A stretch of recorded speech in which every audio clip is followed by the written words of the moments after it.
বন্ধুরা, কেমন আছো তোমরা সবাই? আশা করি তোমরা সবাই অনেক ভালো আছো, আর আমরাও বেশ ভালোই আছি। সাধারণ ঘরকন্যা চ্যানেলে তোমাদের সকলকে জানাই শীতের সকালের একটা ওয়ার্ম ওয়েলকাম। তো চলো তোমাদের সাথে নিয়ে শুরু করে দিই আবারও একটা নতুন ব্লগ। আর প্রতিদিনই তোমাদের সাথে ব্লগটা শুরু করি নয় চায়ের সাথে, মানে আমরা চা খাচ্ছি সেই সময় থেকে, আর নয়তোবা ঘরের কাজে হাত দিয়েছি সেই সময় থেকে।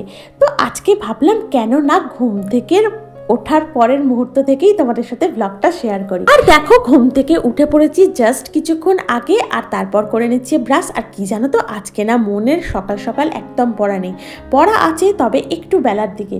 তাই ভাবলাম ঘুম থেকে উঠে ঝটপট আমার কাজগুলো আগে সেরে নিই। তো দেখো, এদিকে আমি ব্রাশটা করে নিয়েছি, এইবার চলে যাব বাসি কাপড়টা ছেড়ে নিতে, আর তারপর চলে যাব বাগানে। কি বলতো, বাগানে গিয়ে না আমি আগে একটা মানে খোলা মেলা টান টান করে নিঃশ্বাস নিই, জানো তো। আর মানে শীতের সকাল এখন, আর চারিদিকটা এত নিস্তব্ধ থাকে আর এত সুন্দর পরিবেশটা থাকে না, তোমাদের কি বলবো। মানে একটু হাঁটাচলা করি, একটু ধরো ওই হাত পা ছড়িয়ে যেটুকু সম্ভব আমার মানে ওইটুকু সময়ের মধ্যে যতটা হয় আর কি, হাত পা ছড়িয়ে একটু জাস্ট ওয়ার্কআউট করে নিই। তো কি বলতো, একটুখানি ব্যায়াম ট্যায়াম করলে ভালো হয়, জানো তো। আর সকালে উঠে এখন এমন মনের পড়ার চাপ হয়েছে না, মানে কি বলবো, ব্যায়াম করার থেকে মনে হয় যেন আমি আগে কাজটা সারি, যাতে মেয়েটাকে ঠিকঠাক টাইমে আমি পড়তে দিয়ে আসতে পারি। আর এদিকে দেখো, ফ্রেশ ট্রেশ হয়ে চলে এসেছি ঘরে, আর আঁচড়ে নিলাম চুলটা, আর একটু জাস্ট স্কিন কেয়ার করে নিলাম ওই সকালে আর কি, একটু ময়শ্চারাইজার আর ঠোঁটে একটু লিপ বাম দিয়ে নিলাম। আর চুলটা ভালোভাবে আঁচড়ে নিলাম। কি বলতো, এত চুলে জট পড়ে না, ওই যে লেপ কম্বল মুড়ি দিয়ে শোয়া হয়, আর তার জন্য না এত পরিমাণ মাথায় ধুলোও হয়, আর মানে এত পরিমাণ জট হয় যে মাথা আঁচড়াতে গেলেই না একটু চুল উঠে আসছে, জানো তো। এখন মানে ওটা থেকে বলতে পারো আমার একটু ভয় ভয়ই লাগছে। আর এইদিকে দেখো, বাগানে চলে এসেছি, আর আজকে জানো তো আমার অপরাজিতা গাছটায় একটা অপরাজিতা ফুল হয়েছে। তো এখন তো মাই পুজো করছে কদিন, তো মাকে বলেছি মা আজকে অপরাজিতা ফুলটা নারায়ণ ঠাকুরকে দিতে। তো দেখো, এদিকে কিন্তু ধুতুরা সুন্দরীদের আর কোনো খবর নেই, মানে বেশ কয়েকটা কুড়ি হয়েছে, তবে ওইদিকে না পরস্পর ফুলগুলো ফুটবে।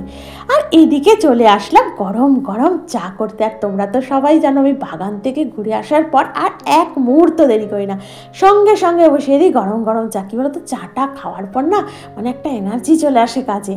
আর আজকে জানো তো, দেখছি না মাও ঘুম থেকে উঠে পড়েছে। যখন আমি বাগানে জল দিচ্ছি তখন দেখছি মাও উঠে পড়েছে, তাই জন্য আমার আর মায়ের জন্য আজকে বলতে পারো চাটা করে নিয়েছি। আর মনের বাপি আর মন এখনও ঘুমাচ্ছে, তো ওদের জন্য ওরা উঠুক, তারপর ওদের চা করে দেব।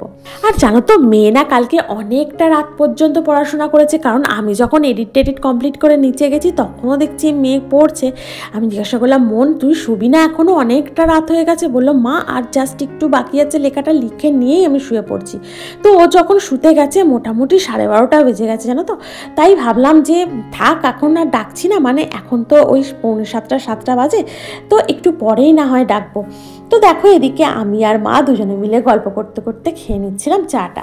আর এদিকে দেখো, চাটা খেয়ে চলে এসেছি ঘরে বিছানাটা তুলে নিতে। আর দেখেছো তো, মানে বিছানার এই চাদরটা না বেশ অনেক দিন ধরে পাতা ছিল, মানে তোলা হয়নি। এবার ভাবছি আজকে একদম ফাইনালি তুলে ভালোভাবে কেচে দিই। আর আজকে এই ঘরের বিছানার চাদরটা কাচবো, আর কালকে ভাবছি জানো তো ওই ঘরের বিছানার চাদরটা কাচবো। কি বলতো, একসঙ্গে না সমস্ত চাদর তুলে আমি যদি ভিজিয়ে কাচতে যাই, এটাতে কি হয় বলতো, নিজেরও একটা মানে খাটনি পড়ে যায় অনেকটা। কি বলতো, ঘরের কাজ, তারপরে কাচাকুচি, তারপর মেয়েকে পড়তে দিয়ে আসা নিয়ে আসা, এইসব করতে করতে না বিশ্বাস করো আমি পুরো হিমশিম খেয়ে যাই। সেই জন্য এখন মানে আগে আমি যা করেছি, আগে তো অতটা ভাবতাম না, মানে যখন কাচতাম মানে 2-3টে ঘরের চাদর, বিছানার চাদর তুলে একেবারে কেচে দিতাম। কিন্তু এখন কি করি বলতো, এখন আমার নিজের শরীর যতটা নিতে পারবে আমি ঠিক ততটাই কাজ করি। কারণ ওই যে আমার শত্রু আমি আর আমার বন্ধু আমি, তো আমার শরীর, এটাকে আমাকেই যত্নে সুন্দরভাবে রাখতে হবে, পরিপাটি করে গুছিয়ে। তো যেমন আমার ঘর আমি সুন্দর পরিপাটি করে গুছিয়ে রাখার চেষ্টা করি, সেই রকম আমাকেও নিজের শরীরটাকেও সুন্দর পরিপাটি করে গুছিয়ে রাখতে হবে। এবার আমি ধরো প্রয়োজনের অতিরিক্ত যদি কাজ করে ফেলি, মানে আমার শরীর নিতে পারছে না, মানে যেটা আমি আগে করেছি সেই জন্য তোমাদের সাথে এখন আমি শেয়ার করছি। মানে আগে আমি এই ভুলগুলো করেছি, মানে আমার শরীর নিতে পারছে না, তা সত্ত্বেও আমি আমি অনেক অনেক কাজ করে গেছি, মানে সারাদিন ধরে, মানে একটা সময় গেছে যে আমি সারাদিন ঘর ঝেড়েছি, মানে বাসন টাসনগুলোও মেজেছি, মানে সংসারে রান্না করা, বাসন মাজা, কাপড় কাচা সমস্ত কিছু একসঙ্গে করে সারা সন্ধ্যেটা বিছানায় শুয়ে পড়ে আছি। কারণ কি, আমার শরীরটা প্রচণ্ড অসুস্থ। আর এদিকে দেখো ওই ঘরের বিছানাটাও গোছানো হয়ে গিয়েছিল, বিছানার চাদরটা পাল্টে, মানে বেড খাবারটা পাল্টে, আর এদিকের ঘরটাও ভালোভাবে পরিষ্কার করে দিয়েছি। তো যেটা বলছিলাম যে তখন আমি এই ভুলগুলো করতাম, আর কি বলতো, ভোগান্তিটা লাস্টে আমারই হতো, কারণ রেস্ট আমার যতটুকু প্রাপ্য ততটুকুই হতো, তারপরে সমস্ত কাজের দায়িত্ব আমার উপর। তো বলতে পারো তারপর থেকেই আমার শিক্ষা হয়েছে যে না, আমার শরীর যতটা নিতে পারবে আমি ঠিক ততটাই কাজ করব। আর এদিকে দেখো তোমাদের সাথে কথা বলতে বলতে বেশ আমার কিছুটা কাজ এগিয়ে গেছে। ওইদিকে তো দেখলে দুটো ঘরের বিছানা ভালোভাবে পরিষ্কার করে পরিপাটি করে গোছানো হয়ে গেছে। আর এদিকে জানো তো চলে গিয়েছিলাম ছাদে। কি বলো তো, দেখছি না রোদ্দুরটা আস্তে আস্তে ভালোই উঠছে, তো প্রথমে গিয়ে ব্ল্যাঙ্কেটটা ওপরে দিয়ে আসলাম, কারণ বেশ কিছুদিন রৌদ্রতে দেওয়া হয়নি জানো তো। ওই যে মেয়ে গায়ে মানে মেয়ে পায়ের ওপর চাপা দিয়ে বসে বসে পড়তো, আর পড়া হয়ে যাওয়ার পর তারপরে ওই জানলার সামনে যতটুকু রোদ আসতো তো ওইখানটায় দিয়ে দিতাম। তো ভালোভাবে মানে রোদ খাওয়ানো হয়নি, তো ভাবলাম আজকে যে মেয়ে তো আজকে পড়তে বসেনি এই ঘরে, তো ভাবলাম যাই গিয়ে ছাদে ওটাকে ভালোভাবে রোদে দিয়ে আসি।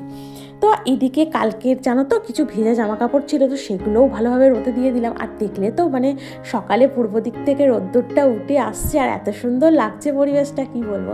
জানো তো কোনো সময় না আমার মনে হয় না কাউকে ওই ওভার কিছু করে দেখানো উচিত নয় যে দেখো আমি এটা পারি, আমি ওটা পারি, মানে এই সমস্ত কাজ আমি একসঙ্গে পারি, মানে এই সমস্ত কিছুই আমি একসঙ্গে একদিনে একটা সময় করে ফেলতে পারি।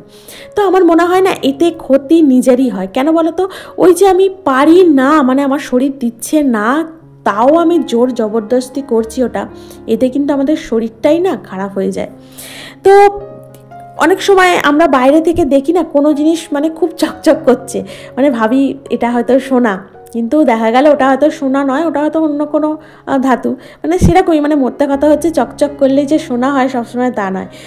এবার আমরা কি অনেক সময় না ভাবি যে বাইরে থেকে দেখে যে অমুক মানুষটা না সত্যি খুব সুখী আছে, মানে প্রচণ্ড হ্যাপি, ওর লাইফে কোনো রকম দুঃখ নেই, কোনো রকম কষ্ট নেই, ওর সব দিক দিয়ে সুখী। কিন্তু ভেবে দেখো, মানে ঘুরে দেখো, হয়তো বা খোঁজ নিয়েও দেখো যে হয়তো সে হয়তো অনেকটাই দুঃখী, মানে সে হয়তো এতটাই দুঃখী যে সেই দুঃখটা চাপার জন্য সবসময় মুখে একটা হাসি রেখে দিয়েছে, মানে একটা হাসি যেটা হচ্ছে তার মুখোশ, মানে তার আড়ালে দেখো ভিতরটা অনেকটা ঝাঁঝরা তার। তো জানো তো বাইরে থেকে না যাদের আমরা দেখি খুব সুখী, খুব পরিপূর্ণ মনে করি, তো দেখো তাদের ভিতরেও না একটা চাপা দুঃখ আছে। তো আমাদের এমন মানুষ নেই পৃথিবীতে যে যাদের মধ্যে কোনো দুঃখ বা কষ্ট নেই। অনেক মানুষ আছে তারা দুঃখটাকে মানে সাথে করে নিয়ে ঘোরে, আবার কিছু কিছু মানুষ আছে তাদের দুঃখটা ভিতরে চেপে রেখে ওপরে একটা সুন্দর হাসি দিয়ে রাখে, যাতে কেউ না বুঝতে পারে যে তার জীবনটা হয়তো অগোছালো। আর তুমি তখন তার দিক থেকে যদি নিজের দিকটা দেখো না, তখন তোমার মনে হবে যে না, আমি তার থেকে অনেক ভালো আছি, অনেক সুখে আছি, অনেক পরিপূর্ণ আছি। কি বলতো, এই সংসার তো আমারই হাতে আছে, তো আমি যেভাবে চালাচ্ছি সেভাবেই চলছে, তো এর থেকে বেশি কি হতে পারে। এমন অনেক মানুষ আছে যারা উপরে দেখায় আমরা খুব সুখী, আমরা খুব হ্যাপি, কিন্তু দেখো আসল সুখের চাবি কাঠিটাই হয়তো তাদের হাতে নেই, আছে অন্য কারোর হাতে। তো আমার মনে হয় সেই সুখের কোনো দাম নেই। এই তার জায়গা থেকে মনে হয় না আমি নিজে ঠিক আছি, আমি যা করছি অন্তত নিজে নিজে তো করছি, মানে আমার নিজের ইচ্ছায় তো সমস্ত কিছু হচ্ছে। তো ওই মানে ওপরে চকচক করছে, কিন্তু আসলে ভাবছি আমরা দূর থেকে যে ওর কাছেই সমস্ত সুখ। ওই ওই একটা মানে ভাব সম্প্রসারণ পড়েছিলাম না ছোটোবেলায় বলতে ক্লাস 10-এ সম্ভবত বা ক্লাস 9-এ, যে নদীর এপার কহে ছাড়িয়ার নিঃশ্বাস, ওই পারেতেই সর্বসুখ আমার বিশ্বাস। তো কথাটা মানে বাস্তবটা কিছুটা এইরকমই। আমরা নিজেদের জায়গায় দাঁড়িয়ে সবসময় ভাবি অন্যে অনেক সুখে আছে, অন্যেরা অনেক ভালো আছে, কিন্তু একবার তাদের দিকে দাঁড়িয়ে যদি তুমি ভাবো, তুমিও দেখবে যে ওই মানুষটা হয়তো ভালো আছে, ওই মানুষটা হয়তো অনেক সুখে আছে, কিন্তু যে যার জায়গায় আছে সে আসলে বুঝতে পারছে যে তার জায়গায় সে কেমন আছে, সে কেমন পরিস্থিতিতে আছে। আর এদিকে দেখো তোমাদের সাথে গল্প করতে করতে আমার রান্না বান্নাটাও কমপ্লিটের দিকে। আর করে নিয়েছিলাম জানো তো আজকে খিচুড়ি, কি বলো তো, ওই ফুলকপি ছিল, একটু ফুলকপি দিয়ে আর মুগ আর মুসুর ডাল দুটো মিশিয়ে আজকে করে নিয়েছিলাম খিচুড়ি। আর একটু দিয়েছিলাম জানো তো ওই বিনস কুচো কুচো করে কেটে দিয়েছিলাম, গাজর দিয়েছিলাম, একটু কড়াইশুঁটি দিয়েছিলাম, এইসব দিয়ে করে নিয়েছিলাম খিচুড়ি। আর করে নিয়েছিলাম একটু ছোট ছোট সাইজের আলু ছিল জানো তো, তো ভাবলাম ওই আলুগুলো দিয়ে আজকে আলুর দম করে ফেলি। তো করে নিয়েছিলাম খিচুড়ি, আলুর দম আর চাটনি, আর করে নিয়েছিলাম পাঁপড় ভাজা। কী বলো তো, খিচুড়ি হলেই না আমার মেয়ে মানে মন খুব পাঁপড় ভাজা খোঁজে, পাঁপড় ভাজা আর চাটনি খোঁজে। তো যাই হোক ওই দুটো করে নিলাম। ও তো আলুর দম নেবে না দুপুরে, ও বলবে মা রেখে দাও, রাত্রে আলুর দমটা দিয়ে নয় লুচি নয় পরোটা করে দেবে। তো দেখো এদিকে আমার গ্যাস চিমনি দুটোই মোছামুছির কাজ প্রায় কমপ্লিটের দিকে।